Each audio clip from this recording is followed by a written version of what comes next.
नमस्कार, स्वागत आपका हरियाणा न्यूज 24 पर। मैं हूं प्रिंस लांबा।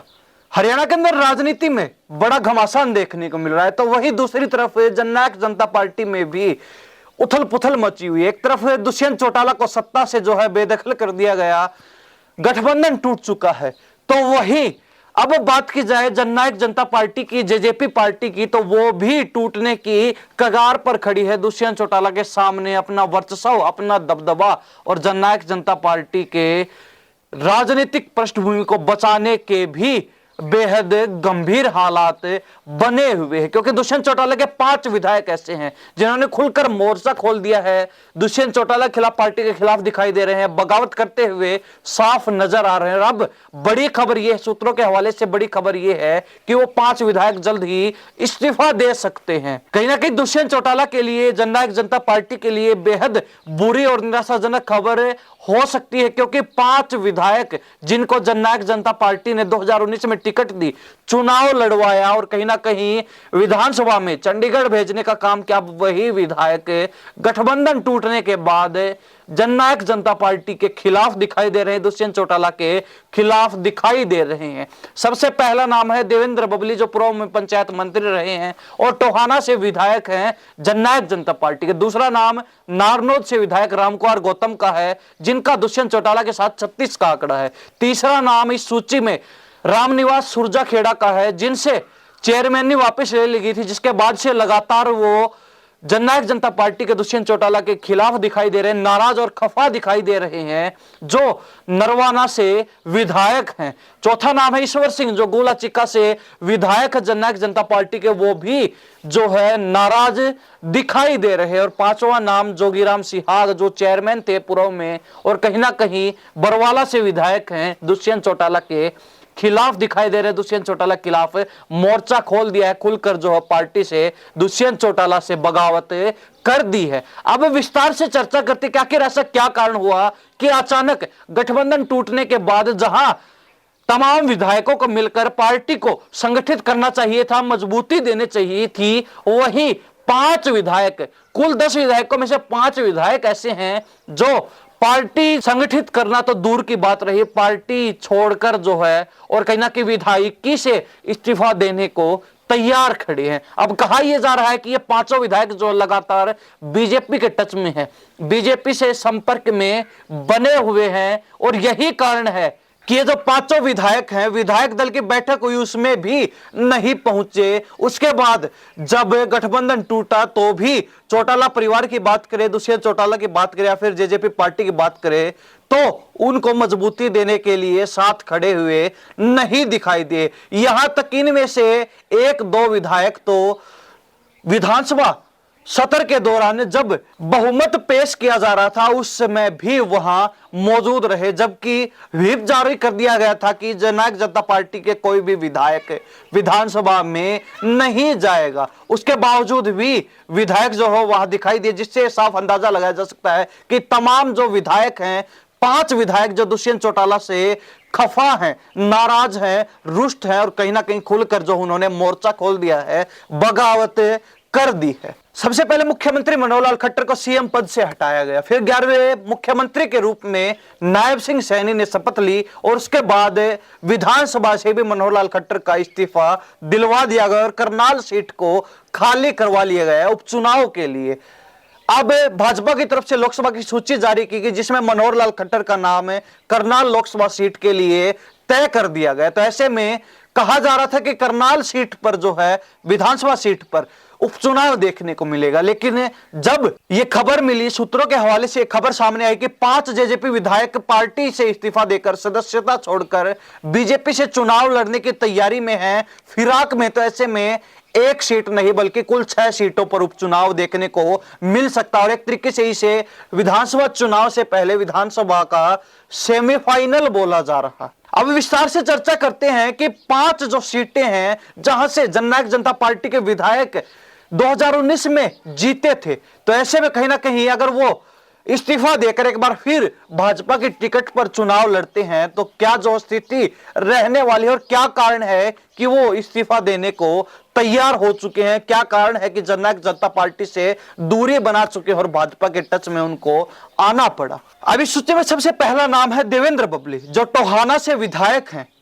जननायक जनता पार्टी के 2019 में चुनाव लड़ा तो उन्होंने टोहाना में कुल 1,752 वोट प्राप्त किए और कहीं ना कहीं भाजपा के प्रत्याशी सुभाष बराला को 52,302 वोटों से एक बड़े अंतर से, एक बड़े मार्जिन से शिकस्त दी, हार का सामना करवाया। अब अगर नाराजगी की बात की जाए तो वो पिछले काफी लंबे समय से दुष्यंत चौटाला से जननायक जनता पार्टी से नाराज हैं, क्योंकि टोहाना से देवेंद्र बबली 2019 में चुनाव जीते थे और कहीं ना कहीं विधायक चुने गए थे। अब टोहाना से ही जननायक जनता पार्टी के प्रदेश अध्यक्ष निशान सिंह आते हैं, तो ऐसे में देवेंद्र बबली को दुष्यंत चौटाला की तरफ से, चौटाला परिवार की तरफ से कम तवज्जो दी जा रही थी। निशान सिंह को जो है अधिक महत्व दिया जा रहा था और उनको बैकफुट पर रखा जा रहा था। यही कारण रहा कि मंत्री बनने के बावजूद भी देवेंद्र बबली की जो नाराजगी है वो साफ झलकती रही उनके शब्दों से। वो जो अक्सर अपने बयान देते थे, अपनी टिप्पणियां रखते थे, उनसे, और कहीं ना कहीं यही कारण है कि जब से लेकर आज तक लगातार जो है ये नाराजगी कम होने की बजाय बढ़ती रही। और अब यही नाराजगी जो है देवेंद्र बबली के इस्तीफे का कारण बनने जा रही, यही नाराजगी जो है जेजेपी के लिए घाटे का सौदा साबित होने वाली, क्योंकि अगर देवेंद्र बबली विधानसभा से इस्तीफा देते हैं तो स्वाभाविक है टोहाना सीट पर उपचुनाव देखने को मिलेगा और बीजेपी से अगर उनको प्रत्याशी के रूप में उतारा जाता है, चूंकि वो हो भी सकते हैं क्योंकि सुभाष बराला जो 2014 में चुनाव जीतकर कैबिनेट में मंत्री रहे, टोहाना से 2019 में चुनाव लड़ा, लेकिन देवेंद्र बबली के सामने उन्हें बड़ी हार का सामना करना पड़ा। तो अब उनको जो है सुभाष बराला को राज्यसभा का प्रत्याशी नॉमिनेट करके राज्यसभा में भेजने की तैयारी कर दी गई है। ऐसे में बीजेपी के पास वहां कोई ऐसा सशक्त चेहरा नहीं बचता है, इसलिए भाजपा की तरफ से अगर देवेंद्र बबली को उतारा जाता है तो वो चुनाव में जो है काफी अहम कड़ी साबित हो सकते हैं, कि जिताऊ कैंडिडेट साबित हो सकते हैं। लेकिन जेजेपी नेता निशान सिंह भी टोहाना से आते हैं, पहले कई बार उन्होंने इनेलो से चुनाव लड़ा और अक्सर जो है दूसरे स्थान पर आते रहे हैं। सन 2000 में जब चुनाव हुआ तो वो विधायक भी टोहाना से चुने गए इनेलो के प्रत्याशी के तौर पर, तो कहीं ना कहीं तब से लगातार जो हार का सामना करना पड़ता रहा है। तो यह कहा जा सकता है कि जेजेपी की तरफ से निशान सिंह भी काफी मजबूत प्रत्याशी सीट पर साबित हो सकते हैं। ऐसे में हम यह नहीं कहेंगे कि देवेंद्र बबली भारी पड़ते हैं या फिर वो जीत सकते हैं उपचुनाव के अंदर, लेकिन यह तय है कि मुकाबला जो कांटे का होने वाला है, क्योंकि बात चाहे बीजेपी की हो, बात चाहे इनेलो की हो, बात चाहे कांग्रेस की हो, बात चाहे जननायक जनता पार्टी की हो, सभी दल उपचुनाव के अंदर अपनी पूरी ताकतें झोंकने वाले हैं और यही कारण है कि मुकाबला जो है कांटे का होने वाला है। कोई भी जो एक तरफा माहौल नहीं बनता दिखाई दे रहा। जननायक जनता पार्टी से बगावत करने वाले अगले विधायक जोगीराम सिहाग, जिन्होंने बरवाला सीट पर 2019 में चुनाव लड़ा और कुल वोट जो है 45,868 वोट प्राप्त किए और जीत का अंतर 3908 वोटों का रहा। उन्होंने भाजपा के प्रत्याशी सुरेंद्र पूनिया को हार का सामना करवाया। तो ऐसे में उनका मंत्री बनने का जो है नंबर लग चुका था, लेकिन उनकी जगह यानी कि उनका नंबर काटकर देवेंद्र बबली को मंत्री बना दिया जाता है, तो जिससे वो लगातार नाराज दिखाई दे रहे हैं। लेकिन उनकी नाराजगी दूर करने के लिए उनको चेयरमैन जरूर बनाया गया, चेयरमैन ही उनको सौंपी गई, लेकिन उससे भी वो संतुष्ट नहीं हो और जो नाराजगी है वो लगातार बढ़ती रही है। नाम के तौर पर वो अक्सर कार्यक्रमों में जरूर दिखाई दिए, जनसभाओं में, रैलियों में जरूर दिखाई दिए, दुष्यंत चौटाला के साथ खड़े हुए जरूर दिखाई दिए, लेकिन जब वास्तविकता में उनकी जरूरत थी तो उन्होंने अपने जो है असली तेवर दिखाने पड़ गए, अपनी असली नाराजगी जो है वो जाहिर करनी पड़ गई। और वो नाराजगी तब देखी गई जब भाजपा और जजपा का गठबंधन टूट रहा था, क्योंकि 5 विधायक दल की बैठक में पहुंचे और जेजेपी के बाकी 5 विधायक जो है अपनी नाराजगी जाहिर करते हुए, बगावत करते हुए दिखाई दिए। अब अगर बात की जाए यहां पर उपचुनाव की, अगर जोगीराम सिहाग इस्तीफा देते हैं विधानसभा से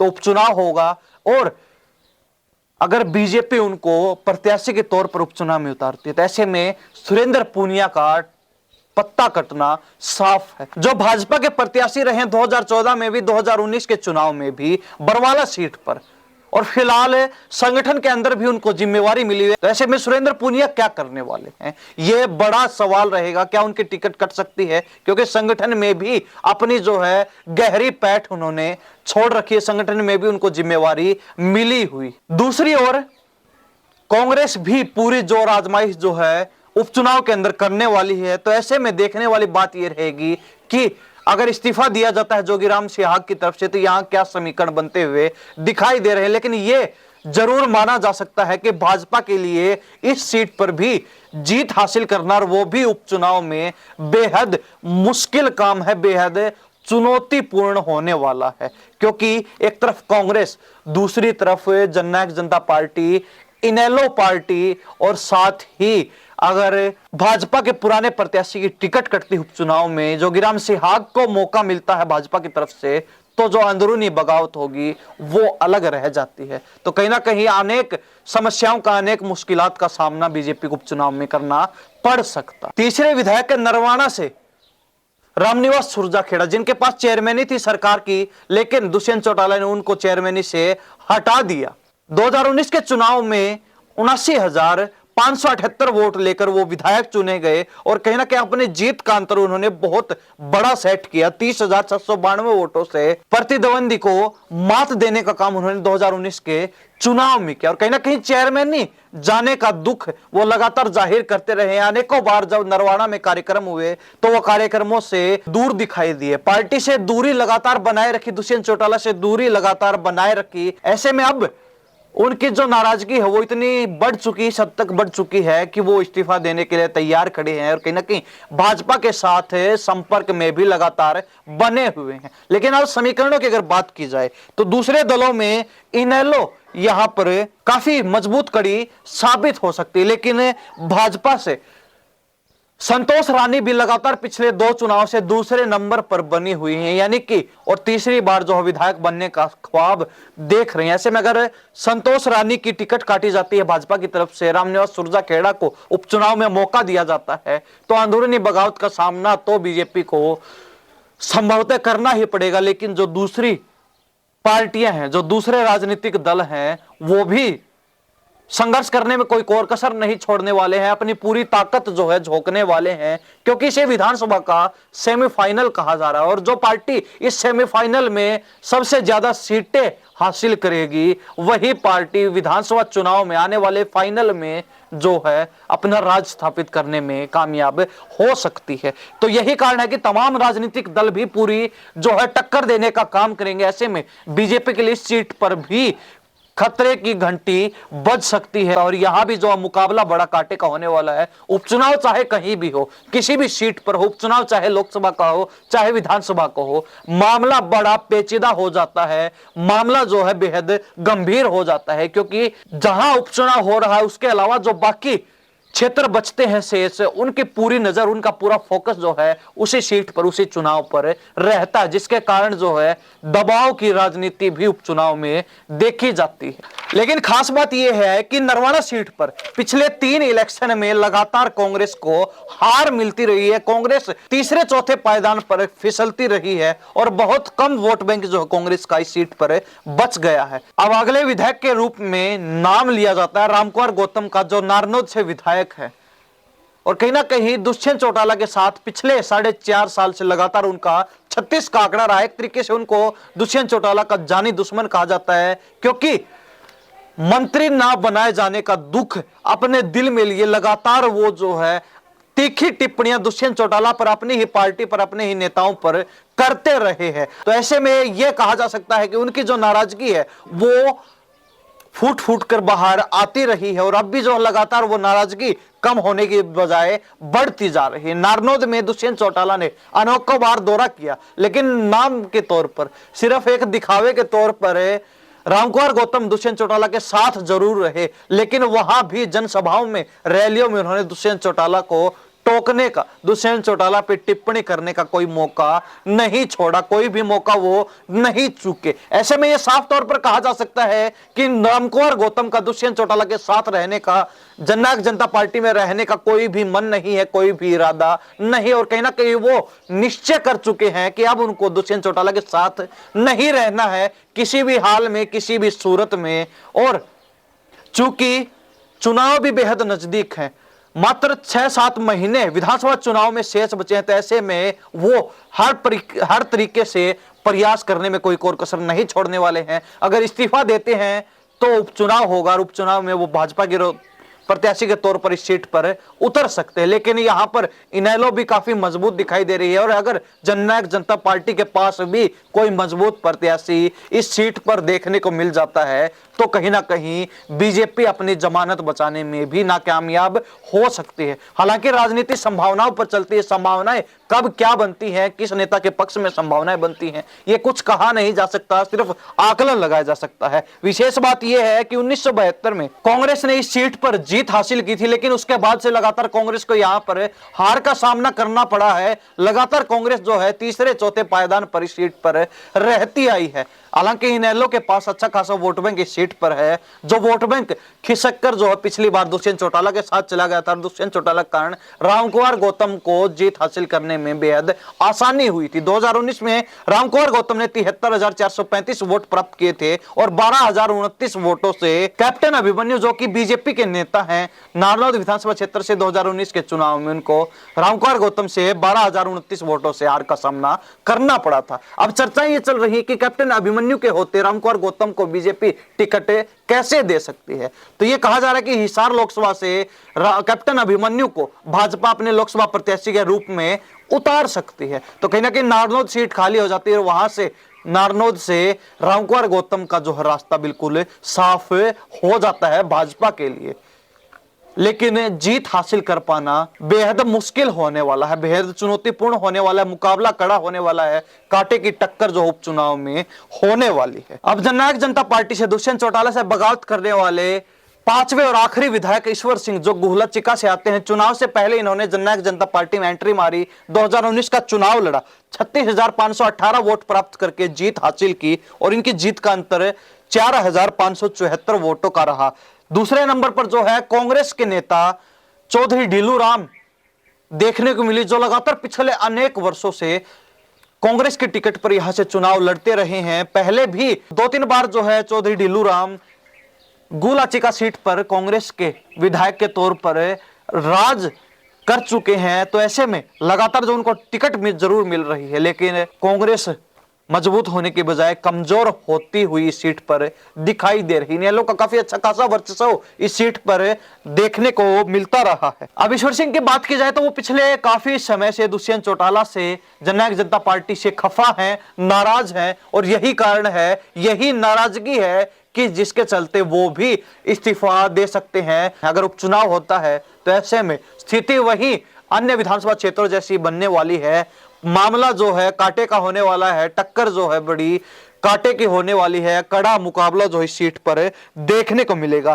कांग्रेस मजबूत जरूर रही है, लेकिन अगर टिकट में परिवर्तन किया जाता है, क्योंकि चौधरी ढीलू राम पिछले अनेक वर्षों से इस सीट पर टिकट लाकर चुनाव लड़ते रहे हैं, तो ऐसे में वोट बैंक जो है खिसकता जा रहा है कांग्रेस का। अगर परिवर्तन किया जाता है तो कांग्रेस यहां भाजपा पर भारी पड़ सकती है। लेकिन जननायक जनता पार्टी के पास भी अगर कोई मजबूत और सशक्त चेहरा आता है तो जननायक जनता पार्टी भी यहां भाजपा को कड़ी टक्कर, कड़ा मुकाबला जो है दे सकती, क्योंकि भाजपा 2019 के चुनाव में भी इस सीट के ऊपर चौथे पायदान पर रहे थे, यानी कि चौथे नंबर पर भाजपा का प्रत्याशी गुहला चिका सीट पर रहा था वोट परसेंट के मामले में। तो ऐसे में कहीं ना कहीं भाजपा के लिए इस सीट पर परिस्थितियां बड़ी विषम, और अगर ईश्वर सिंह इस सीट पर भाजपा के प्रत्याशी के तौर पर उपचुनाव लड़ते हैं तो उनके लिए जीत हासिल करना नामुमकिन सा है। अब बात की जाए करनाल विधानसभा सीट की, जहां पर उपचुनाव होना बिल्कुल तय है, सबसे अहम विधानसभा सीट जहां से सीएम फेस को चुनाव लड़वाया जाएगा, यानी कि नायब सिंह सैनी जो 11वें मुख्यमंत्री के तौर पर अपनी शपथ ले चुके हैं। मुख्यमंत्री मनोहर लाल खट्टर जो पूर्व में रहे, उन्होंने विधानसभा से इस्तीफा दे दिया, करनाल सीट से इस्तीफा दे दिया। तो ऐसे में नायब सिंह सैनी को उपचुनाव में उतारा जाएगा और उनको जितवाना बीजेपी की प्राथमिकता रहने वाली है। अब 2019 की बात की जाए तो मनोहर लाल खट्टर ने यहां से जीत हासिल की, 79,906 वोट उन्होंने प्राप्त किए और उनकी जीत का अंतर जो है 45,188 वोटों का रहा। ठीक इसी प्रकार 2014 में भी मनोहर लाल खट्टर ने करनाल सीट पर जीत हासिल की, 82,485 वोट 2014 के विधानसभा चुनाव में प्राप्त किए और जीत का अंतर जो है, जीत का मार्जिन जो है 63,773 वोटों का रहा। ऐसे में कहा जा सकता है कि इस सीट भाजपा के लिए सम परिस्थितियां लेकर आने वाली है उपचुनाव के अंदर और नायब सिंह सैनी का यहां से जीतना बेहद आसान हो सकता है। लेकिन उपचुनाव है और कहीं ना कहीं सीएम फेस के सामने अगर अन्य दल भी उतर रहे हैं, अन्य दल भी अपने प्रत्याशी उतारेंगे तो वो भी यही सोचकर उतारेंगे कि सीएम फेस को, भाजपा के सीएम फेस को किसी न किसी तरीके से शिकस्त दी जाए, हराया जाए, ताकि जो आने वाले विधानसभा चुनाव के लिए प्रदेश की जनता पर गहरा प्रभाव छोड़ा जा सके। अब यहां पर नायब सिंह सैनी की जीत का एक कारण यह भी हो सकता है कि करनाल विधानसभा क्षेत्र जो है लगातार 2 बार सीएम सिटी के रूप में जाना जाता रहा है और तीसरी बार अगर नायब सिंह सैनी को भी सीएम के तौर पर करनाल विधानसभा सीट पर उतारा जा रहा था, ऐसे में तीसरी बार भी यहां की जनता सीएम सिटी बनाने का जो है मौका चूकना नहीं चाहेगी। इसलिए भी नायब सिंह सैनी की यहां पर जीत पक्की हो सकती है। अब देखने वाली बात यह रहेगी, चाहे करनाल सीट की बात हो, चाहे गुलाचिका सीट की बात हो, बरवाला सीट की बात हो, नरवाना सीट की बात हो, टोहाना की बात हो या फिर नारनौद विधानसभा क्षेत्र की बात हो, नारनौद विधानसभा सीट की बात हो, जहां उपचुनाव की चर्चाएं चल रही हैं। 5 जेजेपी विधायक इस्तीफा देने वाले हैं तो वही एक जो है मनोहर लाल खट्टर इस्तीफा दे चुके, उनको लोकसभा का प्रत्याशी बना दिया गया है। उपचुनाव होगा और जो पार्टी इस उपचुनाव में बाजी मार सकेगी, प्राथमिकता बीजेपी की यही रहेगी कि उपचुनाव के अंदर जो है भाजपा 6 की 6 सीटों पर जीत हासिल करे और कहीं ना कहीं इस विधानसभा चुनाव के सेमीफाइनल को जीतकर फाइनल में अपनी जगह पक्की कर ले और तीसरी बार सरकार बनाने के लिए उन्हें अधिक मेहनत, अधिक जोर आजमाइश, अधिक संघर्ष ना करना पड़े और तीसरी बार 2024 के विधानसभा चुनाव में, 2024 के विधानसभा के फाइनल मुकाबले में वो पूर्ण बहुमत के साथ अपनी सरकार स्थापित कर सके। लेकिन विपक्ष भी शांत नहीं रहने वाला, विपक्ष भी कड़ी जोर आजमाइश के साथ, कड़ी मेहनत करते हुए, कड़ी मशक्कत करते हुए बीजेपी को टक्कर देने वाला है। कांग्रेस की बात हो, जननायक जनता पार्टी की बात हो, क्योंकि जननायक जनता पार्टी के लिए एक नाक का सवाल है, साख का सवाल है, वर्चस्व का सवाल है। दुष्यंत चौटाला के लिए अपना राजनीतिक भविष्य, अपनी राजनीतिक पृष्ठभूमि बचाने का दाव लगा हुआ है, उनकी राजनीतिक करियर पर दाव लगा हुआ है। तो ऐसे में वो भी अपनी नाक का और साख का बदला लेने के लिए कोई कोर कसर इन सीटों पर नहीं छोड़ने वाले हैं। अब देखने वाली बात यह भी है कि कितनी जल्दी जो है ये विधायक इस्तीफा देते हैं और कितनी जल्दी जो उपचुनाव होते हैं और इनमें से किन किन विधायकों को भाजपा की तरफ से दोबारा मौका मिलता है और जिनको मौका मिल भी जाए तो वो जीत हासिल कर पाते हैं या नहीं कर पाते हैं। आगे की बड़ी अपडेट के लिए हमारे साथ लगातार हरियाणा न्यूज 24 में बने रहिए। आज के लिए इतना ही। मैं प्रिंस लांबा, हरियाणा न्यूज 24। नमस्कार, जय हिंद।